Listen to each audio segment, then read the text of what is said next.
Item 3.1.2. Descentralização político-administrativa e territorialização.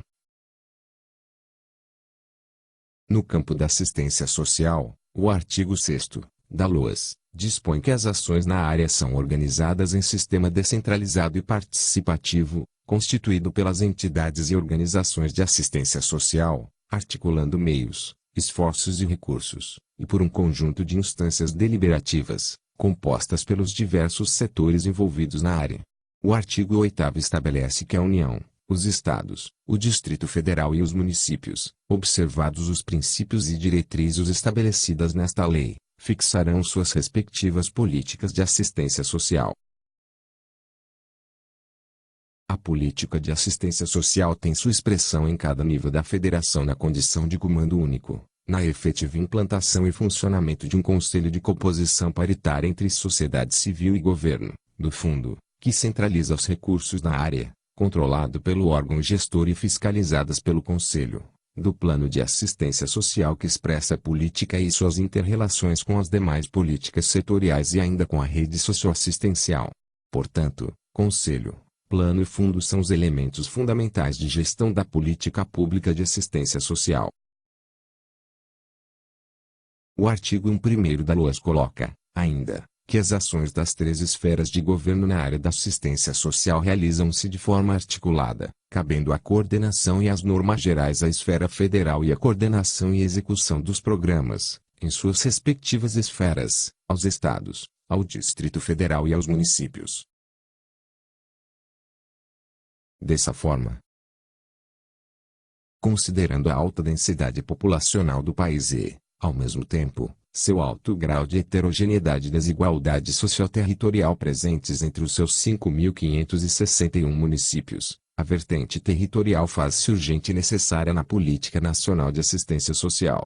Ou seja, o princípio da homogeneidade por segmentos na definição de prioridades de serviços, programas e projetos torna-se insuficiente frente às demandas de uma realidade marcada pela alta desigualdade social. Exige-se agregar ao conhecimento da realidade a dinâmica demográfica associada à dinâmica socioterritorial em curso. Também, considerando que muitos dos resultados das ações da política de assistência social impactam em outras políticas sociais e vice-versa, é imperioso construir ações territorialmente definidas, juntamente com essas políticas. Importantes conceitos no campo da descentralização foram incorporados a partir da leitura territorial como expressão do conjunto de relações, condições e acessos inaugurados pelas análises de Milton Santos, que interpreta a cidade com significado vivo a partir dos atores que dele se utilizam.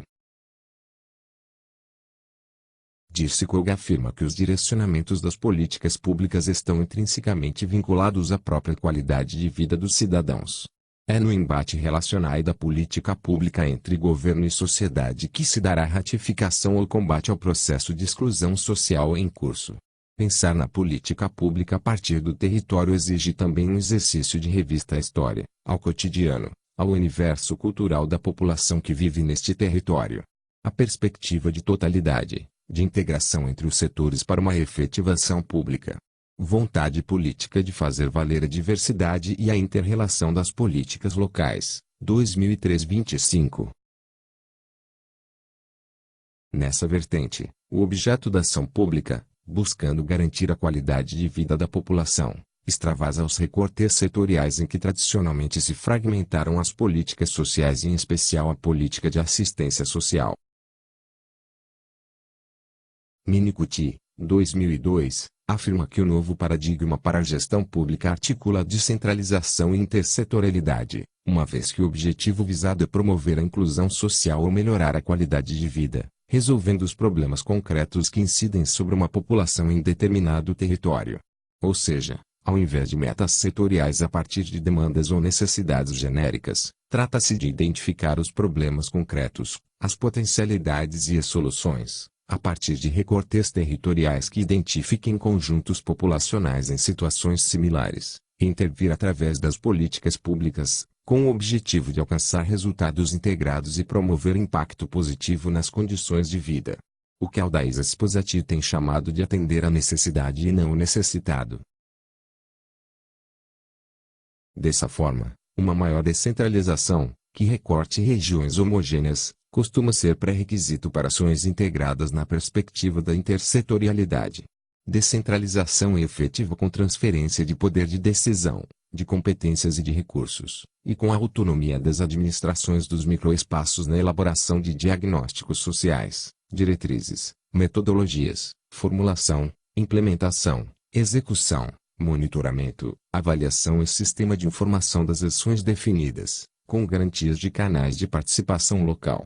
Pois, esse processo ganha consistência quando a população assume papel ativo na reestruturação. Para Menicucci, 2002, a proposta de planejamento e intervenções intersetoriais envolve mudanças nas instituições sociais e suas práticas. Significa alterar a forma de articulação das ações em segmentos, privilegiando a universalização da proteção social em prejuízo da setorialização e da autonomização nos processos de trabalho. Implica, também, em mudanças na cultura e nos valores da rede socioassistencial, das organizações gestoras das políticas sociais e das instâncias de participação. Torna-se necessário constituir uma forma organizacional mais dinâmica, articulando as diversas instituições envolvidas. É essa perspectiva que esta política nacional quer implementar. A concepção da assistência social como política pública tem como principais pressupostos a territorialização, a descentralização e a intersetorialidade aqui expressos. Assim, a operacionalização da política de assistência social em rede, com base no território, constitui um dos caminhos para superar a fragmentação na prática dessa política. Trabalhar em rede, nessa concepção territorial, significa ir além da simples adesão, pois há necessidade de se romper com velhos paradigmas, em que as práticas se construíram historicamente pautadas na segmentação, na fragmentação e na focalização, e olhar para a realidade, considerando os novos desafios colocados pela dimensão do cotidiano, que se apresenta sob múltiplas formatações, exigindo enfrentamento de forma integrada e articulada. Isso expressa a necessidade de se repensar o atual desenho da atuação da rede socioassistencial, redirecionando-a na perspectiva de sua diversidade, complexidade, cobertura, financiamento e do número potencial de usuários que dela possam necessitar. A partir daí, a Política Nacional de Assistência Social caracterizará os municípios brasileiros de acordo com seu porte demográfico associado aos indicadores socioterritoriais disponíveis a partir dos dados censitários do Instituto Brasileiro de Geografia e Estatística. E IBGE, com maior grau de desagregação territorial quanto maior a taxa de densidade populacional, isto é, quanto maior concentração populacional, maior será a necessidade de considerar as diferenças e desigualdades existentes entre os vários territórios de um município ou região. A construção de indicadores a partir dessas parcelas territoriais termina configurando uma medida de desigualdade intraurbana. Esta medida, portanto, sofrerá variações de abrangência de acordo com as características de cada cidade, exigindo ação articulada entre as três esferas no apoio e subsídio de informações, tendo como base o Sistema Nacional de Informações de Assistência Social e os censos do IBGE, compondo com os campos de vigilância social, locais e estaduais, as referências necessárias para sua construção. Porém, faz-se necessária a definição de uma metodologia unificada de construção de alguns índices, exclusão/inclusão social, vulnerabilidade social, para efeitos de comparação e definição de prioridades da Política Nacional de Assistência Social. Como forma de caracterização dos grupos territoriais da Política Nacional de Assistência Social será utilizada como referência a definição de municípios como de pequeno, médio e grande porte 11 utilizada pelo IBGE, agregando-se outras referências de análise realizadas pelo Centro de Estudos das Desigualdades Socioterritoriais, bem como pelo Centro de Estudos da Metrópole sobre desigualdades intraurbanas e o contexto específico das metrópoles. Municípios de pequeno porte 1. Entende-se por município de pequeno porte aquele cuja população chega a 20.000 habitantes, até 5.000 famílias em média. Possuem forte presença de população em zona rural, correspondendo a 45% da população total. Na maioria das vezes, possuem como referência municípios de maior porte, pertencentes à mesma região em que estão localizados. necessitam de uma rede simplificada e reduzida de serviços de proteção social básica, pois os níveis de coesão social, as demandas potenciais e redes socioassistenciais não justificam serviços de natureza complexa. Em geral, esses municípios não apresentam demanda significativa de proteção social especial, o que aponta para a necessidade de contarem com a referência de serviços dessa natureza na região, mediante prestação direta pela esfera estadual, organização de consórcios intermunicipais, ou prestação por municípios de maior porte, com cofinanciamento das esferas estaduais e federal. Municípios de pequeno porte 2. Entende-se por município de pequeno porte 2 aquele cuja população varia de 20.001 a 50.000 habitantes, cerca de 5.000 a 10.000 famílias em média. Diferenciam-se dos pequeno porte 1 especialmente no que se refere à concentração da população rural que corresponde a 30% da população total. Quanto às suas características relacionais mantêm-se as mesmas dos municípios pequenos 1. Municípios de médio porte. Entende-se por municípios de médio porte aqueles cuja população está entre 50.001 a 100.000 habitantes, cerca de 10.000 a 25.000 famílias. Mesmo ainda precisando contar com a referência de municípios de grande porte para questões de maior complexidade, já possuem mais autonomia na estruturação de sua economia, sediam algumas indústrias de transformação, além de contarem com maior oferta de comércio e serviços. A oferta de empregos formais, portanto, aumenta tanto no setor secundário como no de serviços.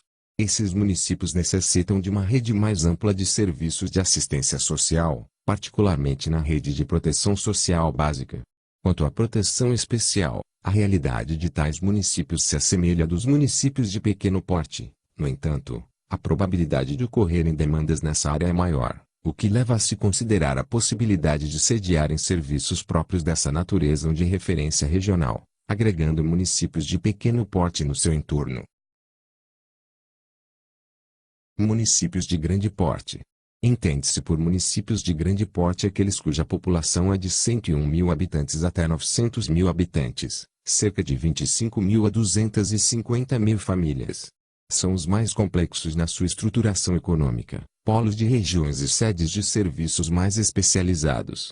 Concentram mais oportunidades de emprego e oferecem maior número de serviços públicos, contendo também mais infraestrutura.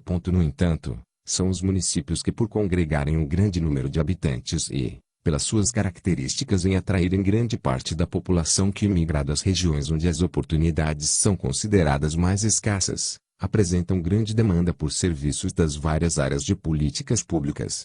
Em razão dessas características, a rede socioassistencial deve ser mais complexa e diversificada, envolvendo serviços de proteção social básica, bem como uma ampla rede de proteção especial, nos níveis de média e alta complexidade.